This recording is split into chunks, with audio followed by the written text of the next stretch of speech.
Meus queridos amigos, vamos comentar mais um artigo do Código Penal, dessa vez o artigo 15, que versa sobre desistência voluntária e arrependimento. O artigo 15, obviamente, segue o raciocínio que já desenvolvemos quando tratamos do assunto tentativa na aula passada.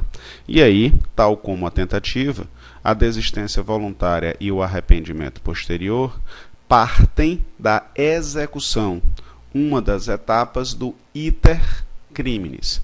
É justamente essa execução que pode ser dividida em duas grandes subfases, antes de esgotados os atos disponíveis para a execução ou depois de esgotados os atos disponíveis para a execução. E cada uma dessas fases subdivide-se em outras duas, razão pela qual o crime pode não ter se consumado por vontade alheia à do agente, por vontade própria, e disso nascem os institutos.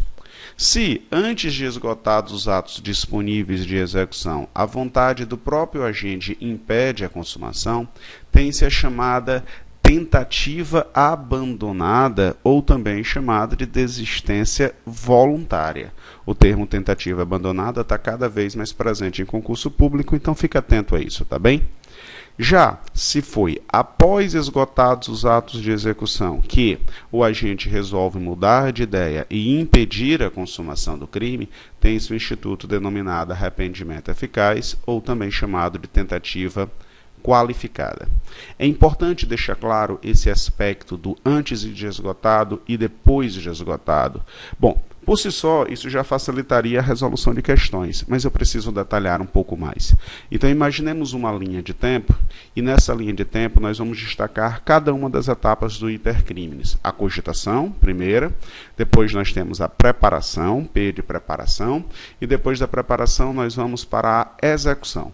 E aí nós vamos desdobrar os atos de execução em diversos pontinhos azuis. O propósito disso é destacar os vários atos de execução de um determinado crime. Se formos bem-sucedidos, chegamos a um ponto verde, representando a consumação, o propósito de todo crime, que é a sua consumação.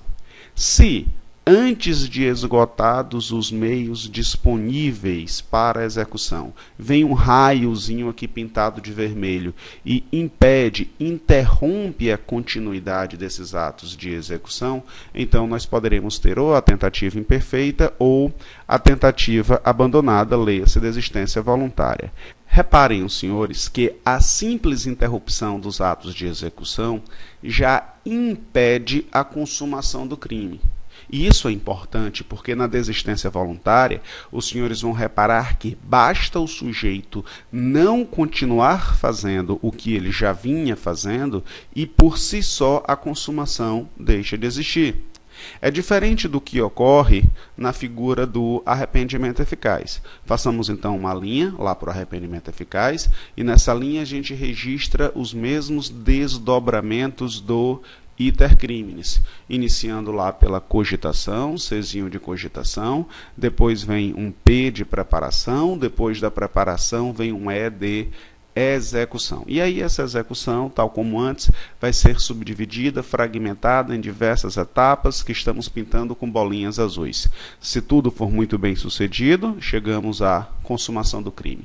Agora imaginemos que o sujeito fez tudo o que poderia ter feito para praticar o crime e que só depois dele ter esgotado todos os atos veio um raio vermelho de consciência e disse: faz isso não, rapaz, não é bom fazer isso não.